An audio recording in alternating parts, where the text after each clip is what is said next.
Bonjour, je suis Liliane des médiathèques de Saint-Médard-en-Jalles. Pas facile de se voir en ce moment, alors j'avais envie de partager une histoire avec vous.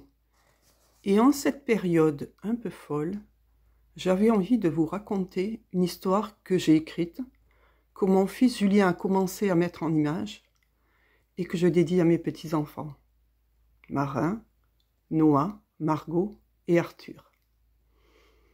Voici l'histoire de Roukmout. Même super Roukmout. Il est pas roux? Bah, qu'est-ce qu'il a de super, me direz-vous? Ah, mais c'est une longue histoire.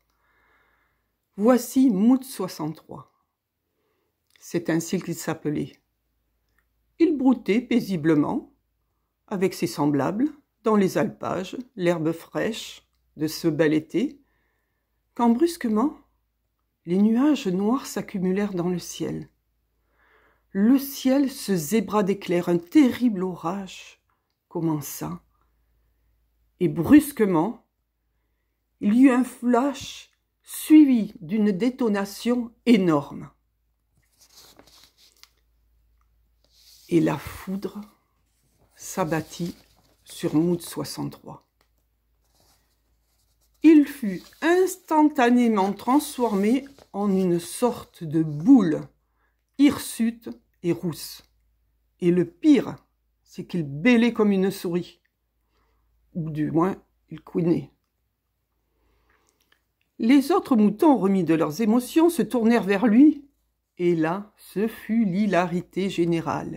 Ils se tordaient de rire, ils le montraient du sabot et se roulaient par terre.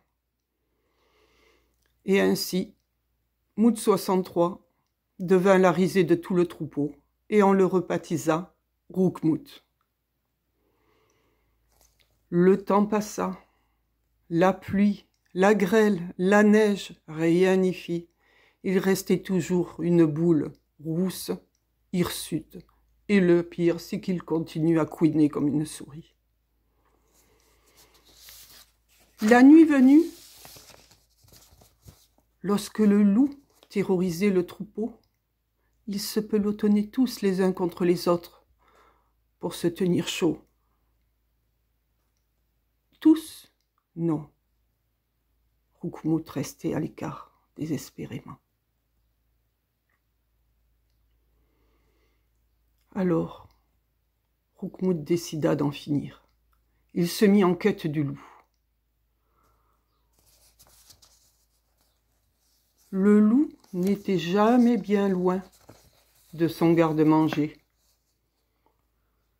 Lorsqu'il vit approcher cette silhouette, il mit la mer en visière parce qu'il était un peu miraud. Il se dit, mais qu'est-ce que cela peut être? Un hérisson? Non, trop gros. La silhouette était maintenant plus très loin lorsqu'une puissante odeur de cramé lui chatouilla les naseaux. Oh, jamais senti un truc pareil, mais qu'est-ce que ça peut bien être? Mais enfin, on a beau être un loup solitaire, on n'en est pas moins bien élevé. Bonjour, à qui ai-je l'honneur? Je suis Roukmout. Un orage terrible a fait abattre la foudre sur moi. Depuis, je suis roux, hirsute, et je bêle comme une souris. S'il te plaît, mange-moi. Ouh là là là là là là là là. Mais dis-moi, c'est bien la première fois qu'on me livre un repas tout chaud. Mais tu sais, te manger ne m'intéresse pas vraiment. J'aime pas la viande fumée. Par contre, un peu de compagnie ne me serait pas désagréable. Raconte-moi donc tes malheurs. Et c'est ainsi que le loup et Roukmout devinrent les meilleurs amis du monde. Mais la compagnie de ses semblables manquait terriblement à Roukmout. Alors le loup lui dit « J'ai une idée. Écoute, ça fait longtemps que je traîne dans les parages. Du mouton, toujours du mouton, j'en ai presque une indigestion. Et puis, si on veut garder sa santé, il faut diversifier son alimentation. Alors j'ai repéré de l'autre côté de la vallée un troupeau de chèvres. Je crois que je vais aller y finir mes jours. Mais avant, je vais faire quelque chose pour toi. il s'arracha une touffe de poils de sa queue et le tendit à Roukmout. « Voilà, tu pourras dire à tout le troupeau que tu m'as fait définitivement fuir de la vallée. » Roukmout remercia chaleureusement le loup et lui souhaita bonne route. Lorsqu'il rentra au troupeau, ce fut une explosion de joie. Tous les moutons l'entouraient. « Roukmout, mais où tu étais passé? On s'inquiétait. On t'a cherché partout. On a cru que le loup t'avait mangé. Allez, viens. Oh, quel bonheur de te revoir. » Roukmout essaya bien de leur expliquer pourquoi il avait cette poignée de poils de loup, mais il l'écoutait à peine. « Allez, viens jouer à saute-mouton. Viens jouer. Allez, chouette, c'est la fête. » C'est vrai que ce soir-là, il y eut de terribles fêtes dans le troupeau. Tout le monde était fou de joie de retrouver Roukmout.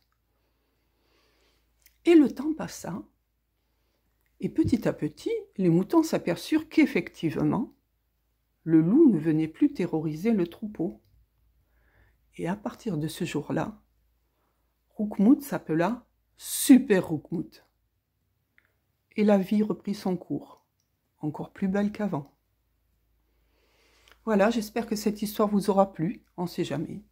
J'en ai écrit 3 autres aventures. Alors peut-être que j'aurai l'occasion de vous les raconter. Prenez bien soin de vous et à une prochaine fois.